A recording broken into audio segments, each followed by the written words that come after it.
Yo, what's up guys? So we have a new card called Linkuriboh over here. Here's a colored version of it, but we're here to check out the new Yu-Gi-Oh cards and their effects. So let's go ahead and start off with the new Linkuriboh monster over here, as well as a few other things.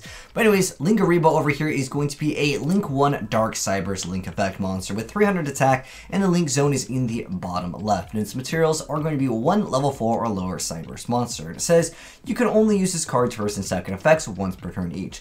That first effect is when an opponent's trap card is activated as a quick effect, you get to tribute this card and negate that effect, and if you do, banish it, which is actually pretty key for a lot of cards that do recycle some of the stuff. The second effect is if this card is in your graveyard as a quick effect, you can tribute 1 Ignis monster that was special summoned from the extra deck and special summon this card. So if you're wondering what would be the point of this, there is a lot of Ignister cards that can technically recycle. For example, Light Dragon has the effect where when another Cybers monster you control inflicts battle damage, you get to special summon 1 Link monster from your graveyard, so maybe you can make good use of our little guy over here. But for the most part, I don't know if anyone's really going to be trying out this card.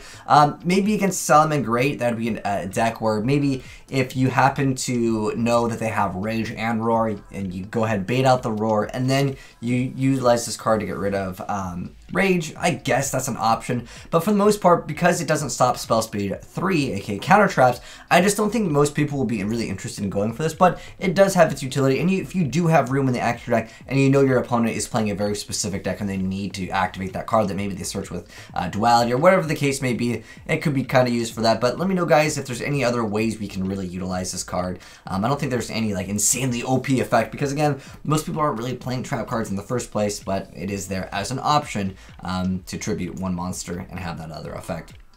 Anyways, next up, this is a card that got announced a few days ago, but it's really good for the Generaids, which is basically a deck all about the boss monsters. If you guys haven't seen them, because I know that not really anyone's been talking about or playing that deck, this is basically a trade-in for them. So it's send 1 level 9 monster from your hand or face up on the field to the graveyard to draw 2 cards. It can be used in basically anything that plays level 9s, but that's basically what this was made for, which was the Generaids.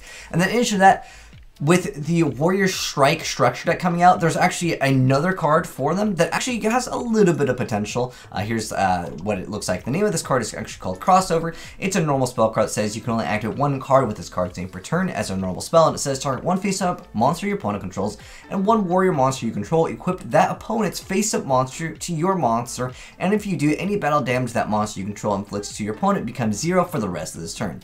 If it would be destroyed by battle by card effect, you can. It has question mark because I'm guessing maybe it's kind of like hard to read. They're maybe like guessing the effect here. Destroy the equipped monster equipped to it by this effect instead, which is quite nice, and it does let you kind of protect your stuff. I mean, if you're looking for more generic monster removal that lets you like to kind of take your opponent's thing, I think Mind Control is just overall going to be more consistent, because once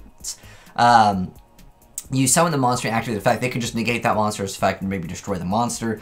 But at the same time, if you already activate that monster's effects, or if its effects negated, whatever, you get to still equip it to it. And of course, with the God Phoenix, you're able to basically steal another monster anyways, and you're going to be doing damage that turn. The unfortunate part with this card is it is a regular spell card. If this was a quick play, I could see a lot of people saying this card is OP, and it actually would be much, much better. But at the end of the day, I don't know. I do like that it does protect your card, but I guess in the first initial summon of the God Phoenix, since you're going to be just taking the monster anyways, I guess you can maybe double up on that and just take double monsters, and then you have potentially 2 negations, and then it also protects that God Phoenix, which is the boss monster of this archetype, which I've made several videos on, and if you guys want to check that out, I'll also have that pinned down below. But this structure deck, guys, is actually going to be quite good. Literally, you just summon a soul, and then you have unlimited uses of this guy, and well, 3 of them, basically, because you just dump a bunch of the equips into the grave, and that's just the summoning condition of that boss monster. But anyways, guys, yeah, that is it for the new Yu-Gi-Oh cards. I'm curious to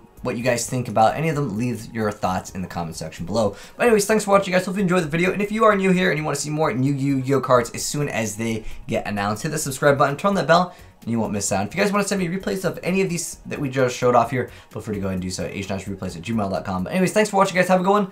I'm signing out. Peace.